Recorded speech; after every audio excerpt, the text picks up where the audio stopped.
Good afternoon, everybody. I'm here to have another chat with you. Today we're going to be talking about Malia and Paul, of course fictitious names, of a couple that I spoke to a couple of months ago who presented to me with a long history of 3 years of infertility, and the reason was very apparent. Malia was not menstruating any longer. She was menopausal and had been menopausal for about 10 years, even though she was 33 years of age. She had leukemia 12 years previously and was placed on chemotherapeutic drugs, which eroded her ovarian reserve and left her with virtually no periods at all. And as I say, she had not had a period for some time.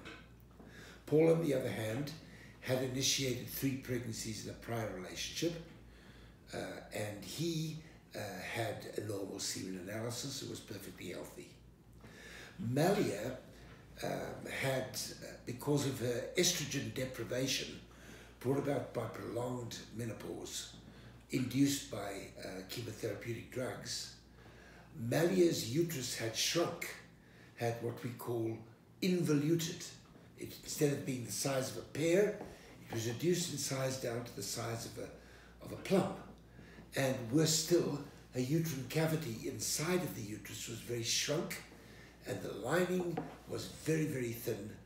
What often happens with women who've been deprived of estrogen for long periods of time is that the endometrial lining is no longer receptive to estrogen.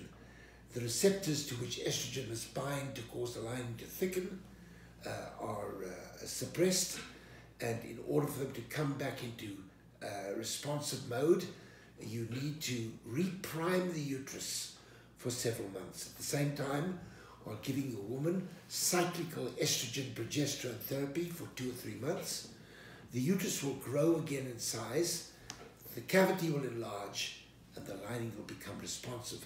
Just by way of interest, many women who go through egg donation when they're in the menopause find themselves unable to conceive, not because there's something wrong with the egg or the embryo that was placed in the uterus, but rather because of the fact that their uterine linings are unable to respond because of prolonged estrogen deprivation.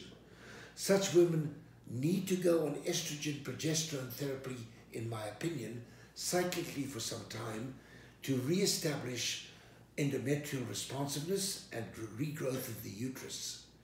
And when you do that, then you can go ahead and be much more successful with the transfer of donated embryos or eggs derived from a donor that had been fertilized with husband's sperm, placing the embryos in the uterus.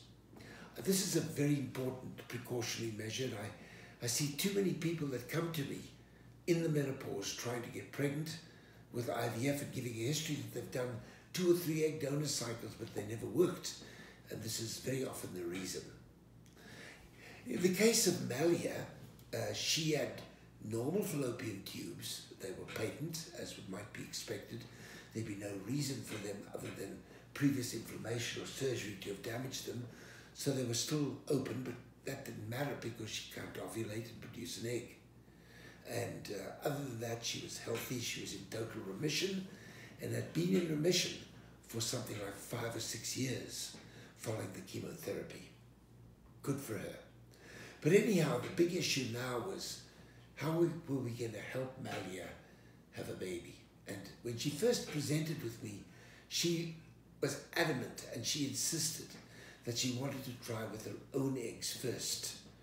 No matter how many times I told her that this was a virtual impossibility, she wanted me to try.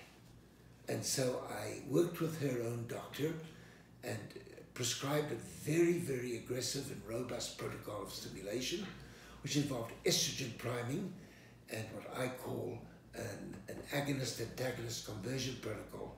But she never budged. She never responded. And that wasn't unexpected, as I just said. So the ultimate decision was to go forward and use an egg donor, which we did. We primed her with estrogen and progesterone cyclically for 3 months. And then thereafter, we were able to find her a donor that matched her needs. The donor was then stimulated produced eggs and embryos while she was in the process of building up her uterus's ability to respond. And after 3 months, examination of the uterus revealed that it had restored its normal size, and the lining was very responsive to estrogen. So we went ahead and recommended to her that her doctor put her on hormone replacement therapy, and thereupon that 2 blastocysts derived from the embryos that were the result of fertilization of donor eggs in her uterus.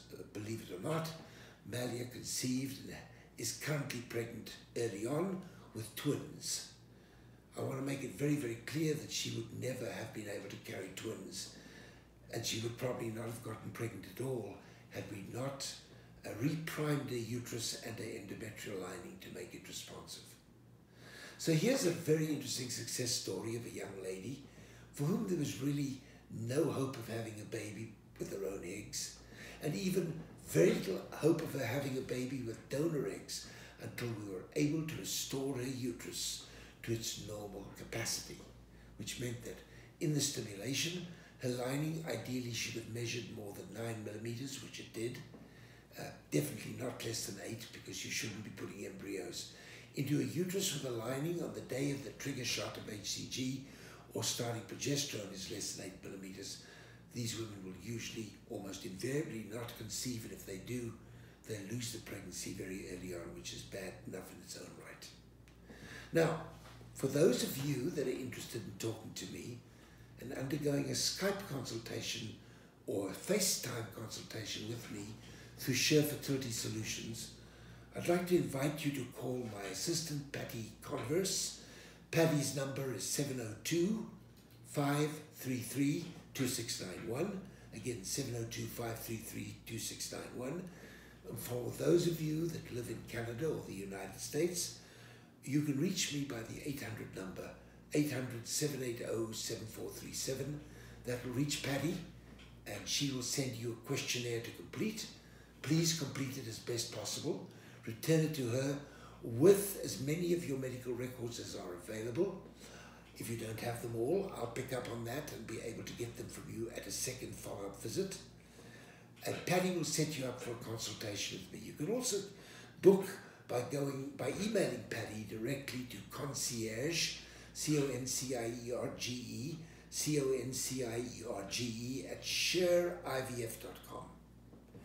You can also reach us and make an appointment to talk with me via the internet by going to my website, shareivf.com, where you'll find an enrollment form.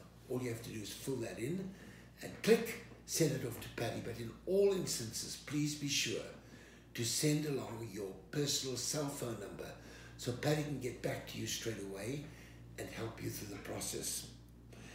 At Share IVF Solutions, what I do is I spend an hour reviewing your records and preparing for the consultation. Then we do an hour consultation, and I send you a detailed report with a roadmap on exactly what I think needs to be done. If there are more tests that are needed, I'll help you order those and get those to me. So in a follow-up visit, we can reach finality. Until about 2 weeks ago, that was as far as it went. I would interact with you or with your primary fertility doctor if he or she was interested in talking to me at no fee to them, to help implement the proposed protocols and solutions that I send to you in the report. I do this gladly and preferably. But as of 8 days ago, I've now elected and agreed to start doing hands-on IVF again at LA IVF in Century City, Los Angeles, starting on the 16th of September, and then again on the 6th of December, and then again in March. And so every 3 months doing a batch of cycles. If any of you are still interested in me treating you personally, I can do it in LA, and it's always at the designated time. We'll discuss how we do that quite easily. I'm very used to this because up till now, I've been treating people from 40 different countries. I now consult with people from 40 different countries on their particular problems. So I look forward to hearing from you and being of service to you, or of sending you back to your own chosen local fertility doctor with a roadmap on what I believe should be done. Of course, I'm not the treating doctor, so if you go back to your doctor, I can only give advice and opinions and recommendations, but it's always up to that doctor to make the decision with you as to exactly how you'll be treated. Thank you very much for participating in this session, and I'll keep doing this weekly.